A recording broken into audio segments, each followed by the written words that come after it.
संजीव जो कि कलेक्टर की ट्रेनिंग कर रहा था और कुछ दिनों में उसकी ट्रेनिंग कंप्लीट होने वाली थी और ट्रेनिंग कंप्लीट होने के बाद उसकी पोस्टिंग एक अच्छी सी जगह पर हो जानी थी। उसी के साथ एक लड़की भी ट्रेनिंग किया करती थी जिसका नाम था नेहा। अब नेहा जब ट्रेनिंग कंप्लीट होने वाली थी तो उसी टाइम पर संजीव के पास आती है और उससे कहती है कि संजीव, मैं तुमसे बहुत ज़्यादा प्यार करती हूँ और मैं चाहती हूँ कि तुम अपनी पत्नी को तलाक दे दो और मुझसे शादी कर लो। कहाँ तुम अपनी 8वीं पास पत्नी का बोझा जिंदगी भर उठाते रहोगे। मैं भी कलेक्टर हूँ तो तुम भी कलेक्टर हो, जिंदगी बड़ी आसानी से व्यतीत होगी। अब इस बात को सुनने के बाद संजीव नेहा को कैंटीन में ले जाता है और वहाँ बैठकर अपनी कहानी बताने लगता है। दोस्तों, कहानी शुरू होती है जब संजीव की शादी हुई थी। संजीव की शादी निराली नाम की लड़की से हुई थी जो कि 8वीं क्लास पास थी, लेकिन उसके अंदर गुणों की भरमार थी। संजीव के पिता ने यह रिश्ता देखा था और उसने अपने बेटे की शादी निराली से करवा दी। संजीव शादी के वक्त पर ग्रेजुएशन कर रहा था और उसका फाइनल ईयर चल रहा था। अब जैसे निराली की संजीव से शादी होती है तो निराली पूरे घर में अपना दबदबा बना लेती है। वो सभी को प्यार से जीत लिया करती और उनके सभी कामों को अच्छी तरह से किया करती।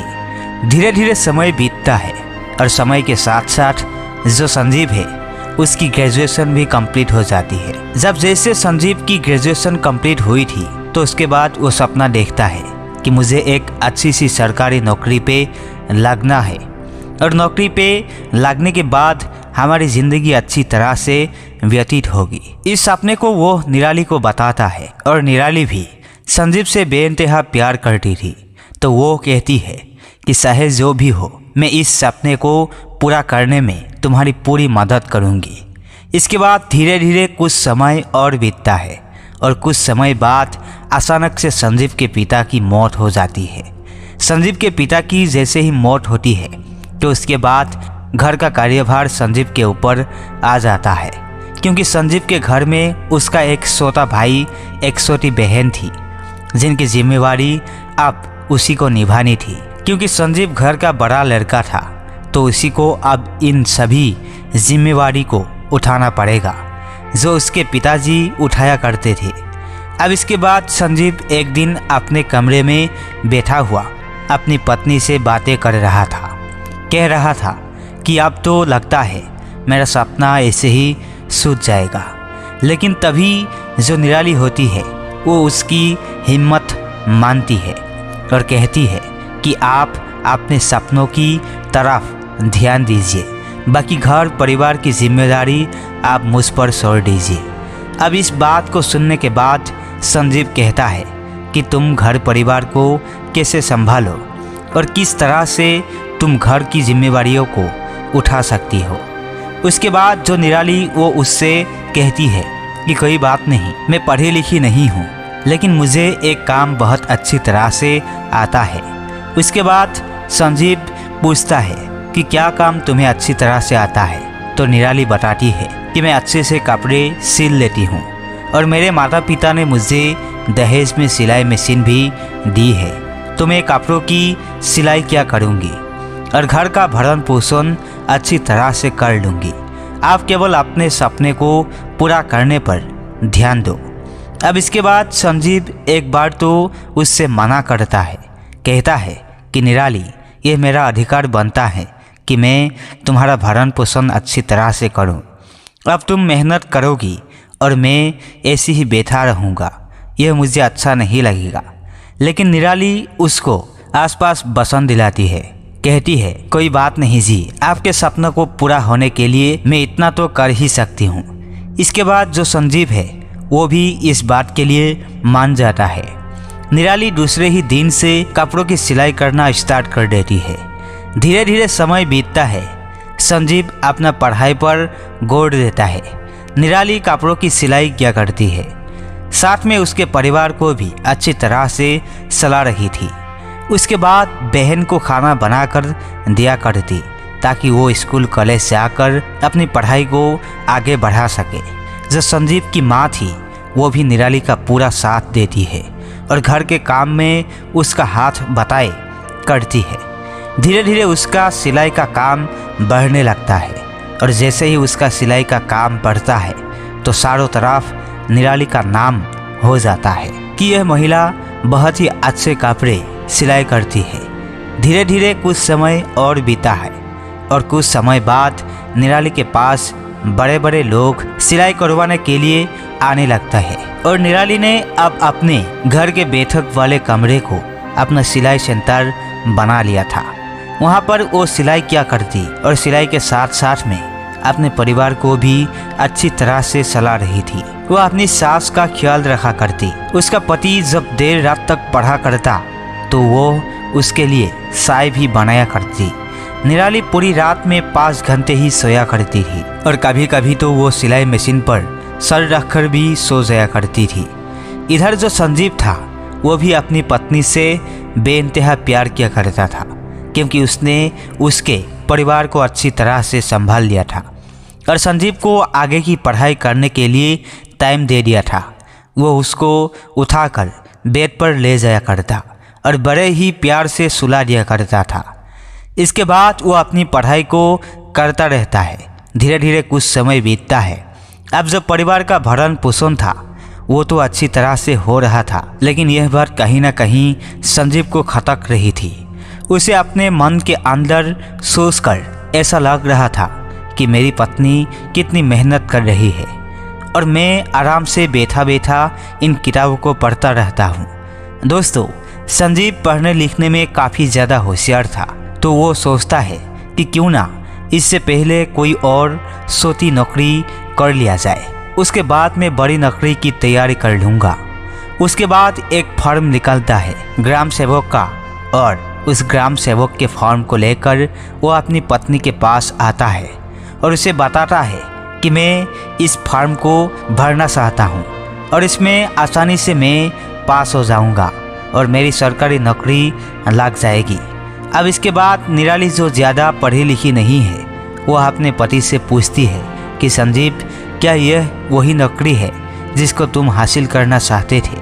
उसके बाद संजीव कहता है कि वह नौकरी तो यह नहीं है, लेकिन अभी परिवार की परिस्थितियों को देखते हुए मुझे यह नौकरी करनी होगी। बाद में मैं अपनी बड़ी नौकरी की तैयारी कर लूँगा। अब इस बात को सुनने के बाद निराली के चेहरे पर थोड़ा सा गुस्सा आ जाता है और वो संजीव से कहती है कि संजीव, ऐसा मत करो। मैं तुमसे कह रही हूँ कि परिवार की देखभाल मैं अच्छी तरह से कर लूँगी। तुम केवल अपनी पढ़ाई पर फोकस करो और कौन कौन सी नौकरी है जिसको तुम प्राप्त करना चाहते हो।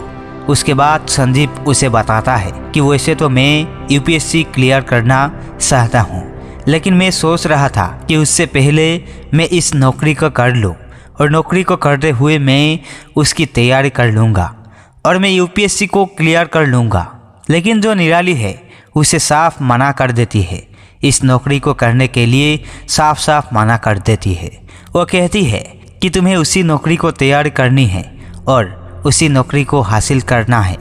अब घर की जिम्मेवारी आप मुझ पर छोड़ दीजिए और दिन रात अपने आप को झोंक कर मेहनत कीजिए ताकि आप उस नौकरी को अच्छी तरह से प्राप्त कर सको। इसके बाद संजीव भी अपनी पत्नी के बात से सहमत होता है और वो उस फॉर्म को भरने का इरादा अपने मन से त्याग देता है। संजीव दिन रात मेहनत करता है। इधर उसकी पत्नी भी दिन रात मेहनत किया करती है। वो घर वालों का भी अच्छी तरह से ध्यान रखा करती और अपनी सिलाई सेंटर का भी अच्छी तरह से ख्याल रखा करती है। धीरे धीरे समय बीतता है। समय के साथ साथ 2 साल बाद संजीव का यूपीएससी का टेस्ट क्लियर हो जाता है।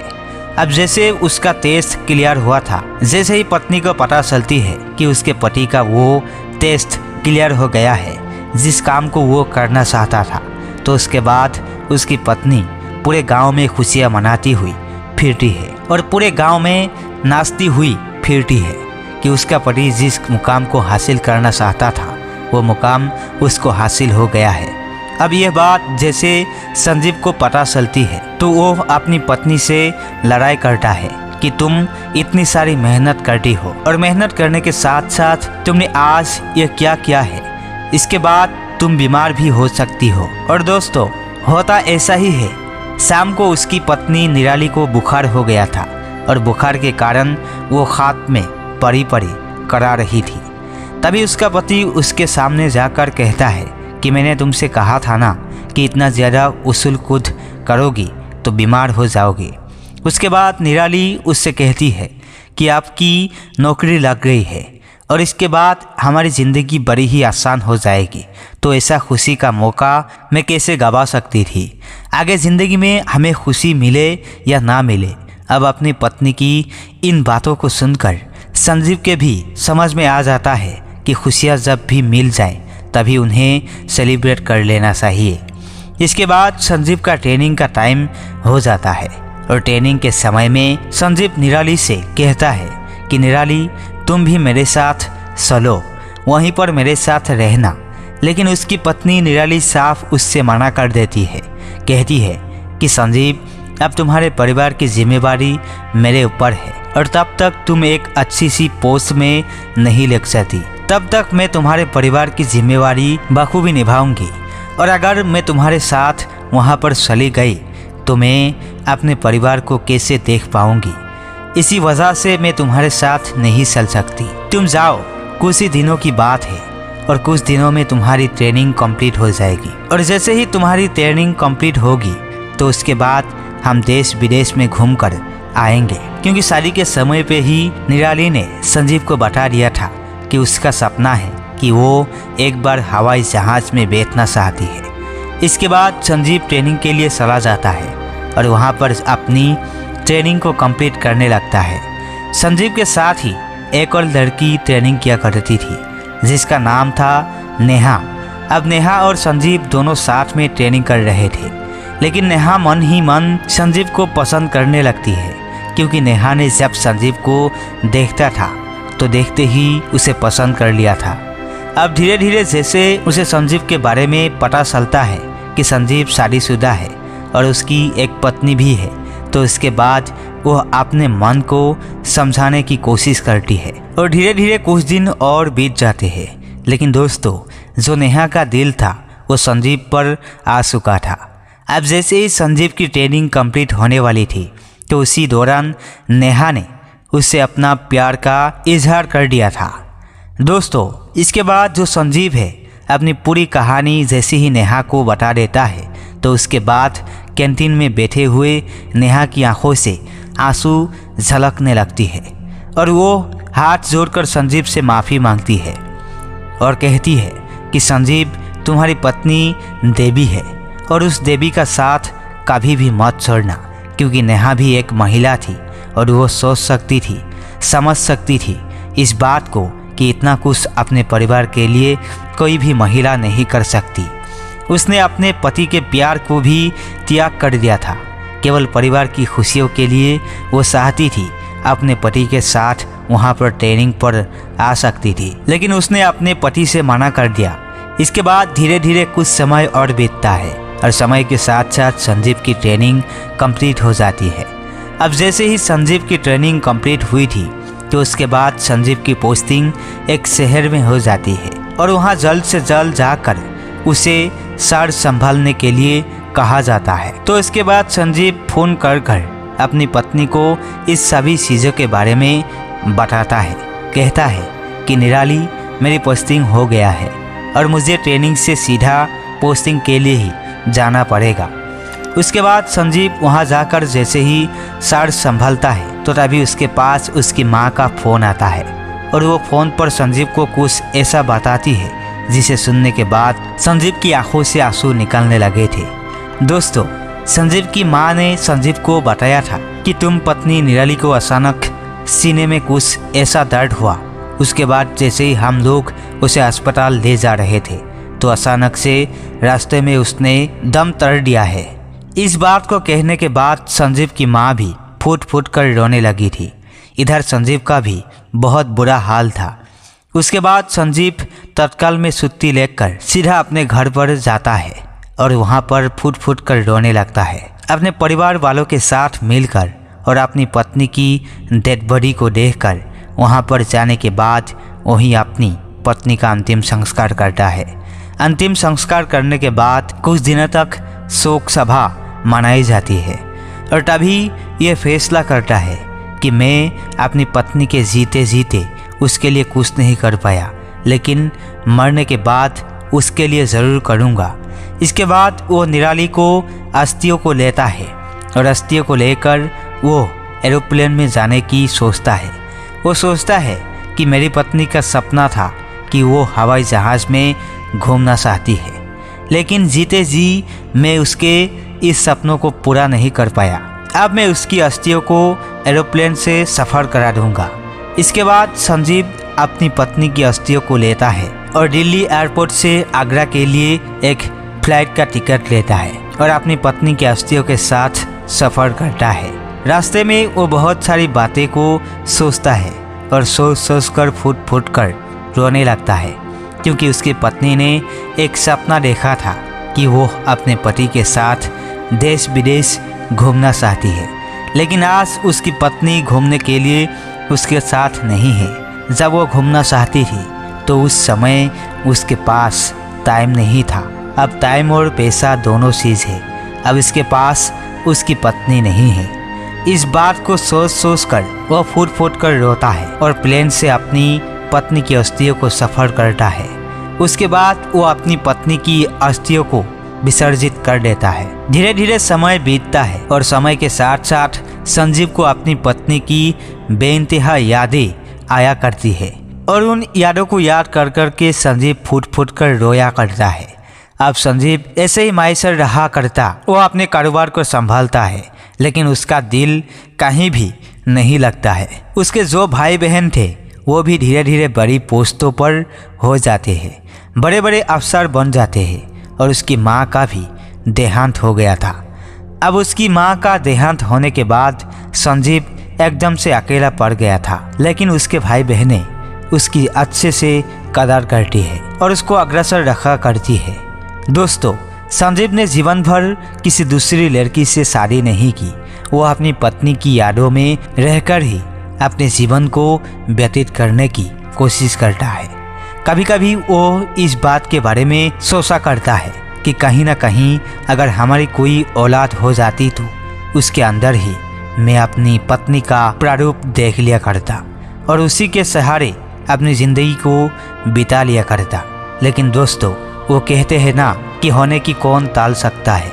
ऐसा ही कुछ संजीव के साथ हुआ था और इस होने के बाद संजीव अपनी ज़िंदगी को ऐसे ही व्यतीत कर रहा है। दोस्तों, यह थी कहानी संजीव और निराली की, जो कि दोनों पति पत्नी थे।